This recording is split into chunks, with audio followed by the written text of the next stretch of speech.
An increase in health anxiety when you get pregnant or when you've had a baby, either anxiety about your own health or that of your baby, is really common. And here's an explanation about it that goes into a bit more detail than just you're a big bag of hormones, so let's leave it there.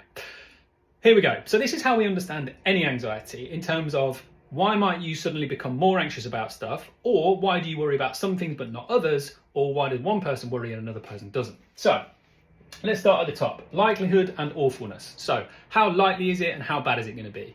If I feel something isn't going to be very bad, but it's really likely, I don't have to worry about it because it's not going to be that bad. If there's something that I think, oh, if that happened, it'd be awful, but I don't think it's very likely, I don't have to worry about that really because it's not going to happen. So when you have a baby or when you get pregnant, here's some things that change. For a start, with how likely it is that something might go wrong, you might have good reason to worry about it going wrong. If you've had previous loss, so miscarriages, for example, hello, that's off my camera, isn't it? There you go, loss. Scares, so if you've had little sort of near misses or when they found sort of measurements with your baby that seem to be off and you had to sit with that for a few weeks. Information that you've had, so lots of information about, for example, miscarriage or cot death that you've been reading about, it's just more on your mind.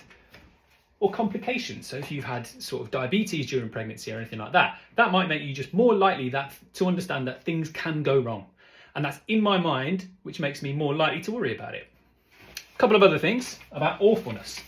Having a baby, whoo, it's a different thing, isn't it? So it's a pretty primal fear to worry about something happening to your child. There's nothing wrong with that. That is an inbuilt thing. Why wouldn't you be worried about that? Suddenly feel like you've got something to worry about.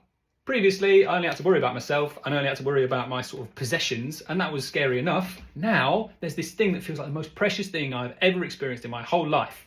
So yeah, if something happened to that, suddenly it feels much, much worse. So no wonder I'm more anxious about it.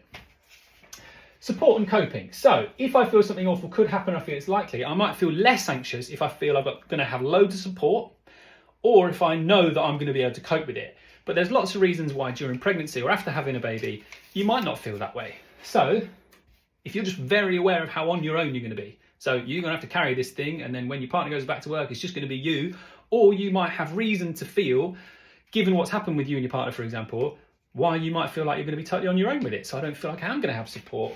Or maybe there's been changes in your relationship which really undermine that and make you feel like you're going to be on your own. Coping. How are you supposed to know you're going to be able to cope with this thing if you've never done it before? So it can be a scary idea that maybe I'm not going to be able to deal with this.